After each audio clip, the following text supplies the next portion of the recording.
Phone tapping ప్రకంపనలు రేపుతోంది. అధికార విపక్షాల మధ్య మాటల యుద్ధం తారాస్థాయికి చేరుతోంది. గులాబీ పార్టీపై అటు కమలం పార్టీ ఇటు హస్తం పార్టీ రెండూ కలిసి మూకుమ్మడి ఫైట్ కి దిగుతున్నాయి. అటు బీజేపీ కాంగ్రెస్ చేసే విమర్శల్ని కారు పార్టీ ధీటుగా తిప్పికొడుతోంది. దీంతో రాష్ట్రంలో మాటల మంటలు చెలరేగుతున్నాయి.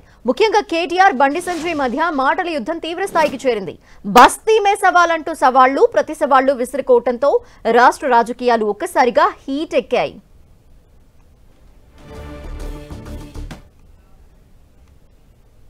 భార్యాభర్తల ఫోన్లైన మూర్ఖులు వీళ్ళు, చండాలులు, నీచ మనుషులు వీళ్ళు.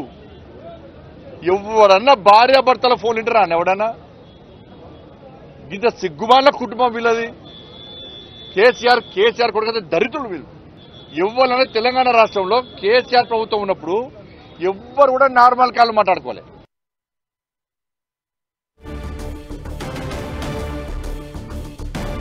ఫోన్ ట్యాపింగ్ వ్యవహారం మాటల మంటలు రాజేస్తోంది. ఒక పక్క కేటీఆర్, మరోపక్క బండి సంజయ్ మధ్య ట్యాపింగ్ వివాదానికి సంబంధించి మాటల యుద్ధం జరుగుతున్న వైన మనం చూస్తున్నాము.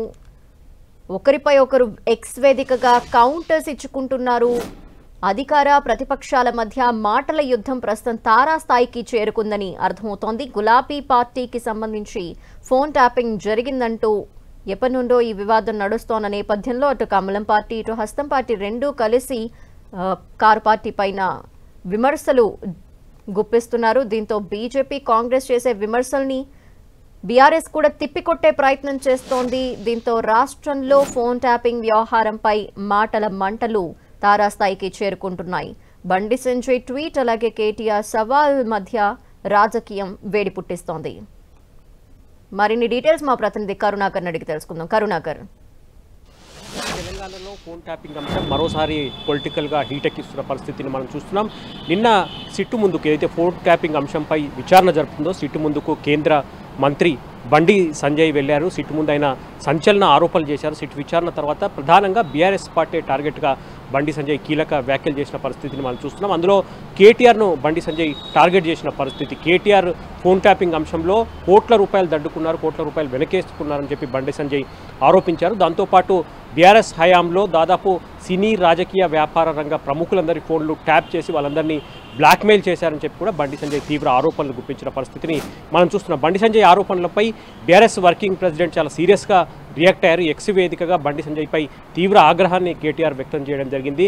బండి సంజయ్ వెంటనే తనపై చేసిన నిరాధారమైన ఆరోపణలు వెనక్కి తీసుకోవాలి, తన వ్యాఖ్యల్ని వెనక్కి తీసుకోవాలని చెప్పి డిమాండ్ చేశారు. 48 గంటల సమయం కూడా బండి సంజయ్ కేటీఆర్ ఇచ్చారు. 48 గంటల్లోపు బండి సంజయ్ తనపై చేసిన వ్యాఖ్యల్ని వెనక్కి తీసుకొని క్షమాపణ చెప్పాలని చెప్పి కూడా కేటీఆర్ డిమాండ్ చేశారు. 48 గంటల్లోపు బండి సంజయ్ కనుక క్షమాపణ చెప్పబోతే బండి సంజయ్ని కోర్టుకు లాగుతామని చెప్పి కూడా కేటీఆర్ హెచ్చరించిన పరిస్థితిని మనం చూస్తున్నాం. కేంద్ర మంత్రిగా పనిచేయడం అంటే ఢిల్లీ బాస్ల చెప్పులు మోయడం కాదు అని చెప్పి కూడా బండి సంజయ్పై కేటీఆర్ చాలా తీవ్రంగా సెటైర్ వేసిన పరిస్థితిని మనం చూస్తున్నాం.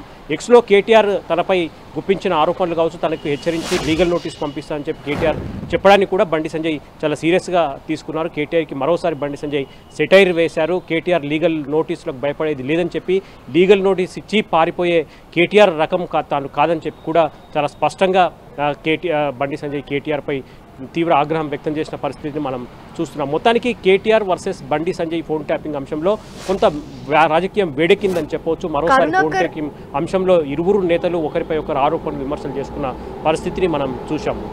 అంటే ఇటుపక్క బండి సంజయ్ కూడా తగ్గేదే లేనట్టు ఆయన వ్యాఖ్యలు కూడా కనిపిస్తున్నాయి. సో క్షమాపణలు చెప్పే ఛాన్సెస్ తక్కువగా ఉన్నాయి. సో ఈ నేపథ్యంలో కేటీఆర్ తదుపరి ఏం చేస్తారనుకోవాలి?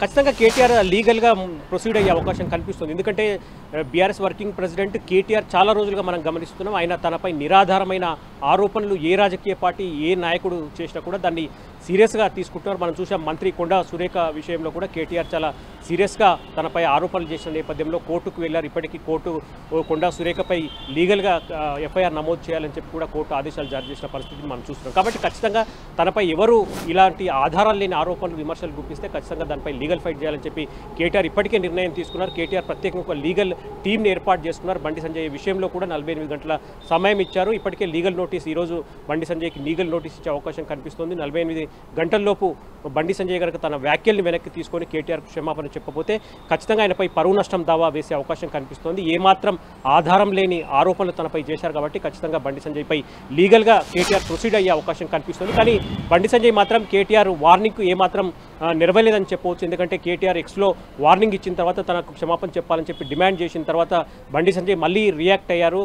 కేటీఆర్ లీగల్ నోటీసులకు ఏమాత్రం భయపడేది లేదని చెప్పి 48 గంటల సమయం కాదు, కేటీఆర్ యొక్క అన్ని అవకతవకలన్నీ కూడా బయటికి లాగుతామని చెప్పి అన్ని చీకటి రహస్యాలని చెప్పి బయటికి వస్తాయని చెప్పి కూడా బండి సంజయ్ కేటీఆర్ని హెచ్చరించిన పరిస్థితిని మనం చూస్తున్నాం. కాబట్టి ఖచ్చితంగా వీరిద్దరి మధ్య మాటల యుద్ధం కావచ్చు, సవాళ్ళు ప్రతి సవాళ్ళు కావచ్చు. ఈ నేపథ్యంలో కొంత ఫోన్ ట్యాపింగ్ అంశం మరోసారి రాజకీయంగా హీట్ ఎక్కింది. ఖచ్చితంగా కేటీఆర్ బండి సంజయ్ కనుక క్షమాపణ చెప్పకపోతే ఖచ్చితంగా లీగల్గా ప్రొసీడ్ అయ్యే అవకాశాలు ఎక్కువగా కనిపిస్తున్నాయి. Okay, thank you Karunakar.